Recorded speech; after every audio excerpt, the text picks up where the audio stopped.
All right, let's get reaction now from our law enforcement panel. Joe Cardinale is a retired lieutenant commander of the New York City Police Department, and Tim Reboulet is a retired Secret Service agent and an expert on school security during attacks like these. Thank you both for being here. Joe, I'm going to start with you. First of all, police arrived within 4 minutes. That's a very fast arrival time, isn't it? It most certainly is, and I think that contributed to a lot of the outcome that we have right now. And the fact that this was not a soft target the way people would assume they are. You had a armed security guard there, supposedly armed. We still don't know about that. And I think his getting involved, and it's the two victims outside. I'm sure down the road we'll find out if, with the victimology, if there was they were targeted because there was something in the past. Plus, we don't know who the shooters are. We don't know if they are of Islamic faith yet. So we'll see if it's something that was a beef inside or just somebody targeting them for their faith. Tim, we do know that the two gunmen, according to police, are teenagers, 17 and 19 years old. This is very rare to have two shooters working together. The only other time in history we've had that was the Columbine shooting. Yes, one thing we talk about from the National Threat Assessment Center with the U.S. Secret Service, there is no profile for a mass shooter. So yes, it's rare based on past history, but you can throw the book out when it comes to trying to profile when and where and who's going to take part in these shootings. And we'll find more. Hopefully, the police, the FBI will find a manifesto or some leakage that they gave some ideas of what their attack was going to be prior to the attack.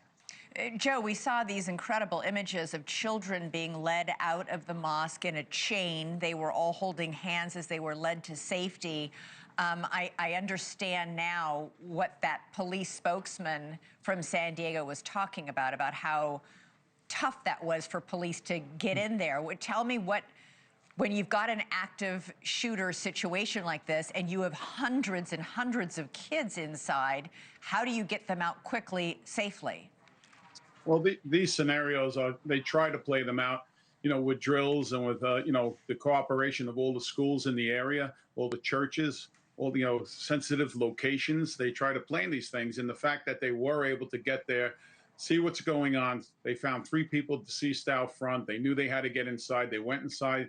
And then the call came over 4 shots fired at another location. I believe there was a landscaper that was shot at. And then that, thank God he wasn't hit. And that's when they took to that location to find the shooters over there. So apparently they went in, did what they had to do, and got out of there. And just thank God they didn't concentrate on going into the facility and taking out any of the children or the teachers or staff inside the building. Yeah. Tim, police are considering this a hate crime because it is the largest mosque in San Diego County. But as Joe pointed out, it's very early on in the investigation. We don't know yet if it was religious hatred toward Muslims, or if it was some sort of personal motive, because especially given the fact that the victims were all found out front, it's unclear. Yeah, I mean, we'll definitely have to let the investigation play out between local police and the FBI.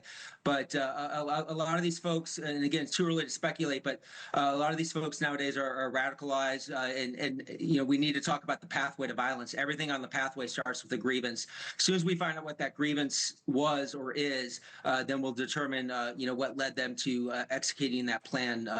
Unfortunately, earlier this afternoon. Joe, what will police and detectives, the FBI, what will they be checking into? I'm sure social media history, all their electronic devices, once they've identified these two teenagers? You most certainly will be doing that. They'll be securing search warrants for their houses, wherever they reside. If they're in a school, wherever they are, they're going to check their social media. They'll get their computers. They'll take them, see how far back it goes. And they'll also, ask for the public's help with this.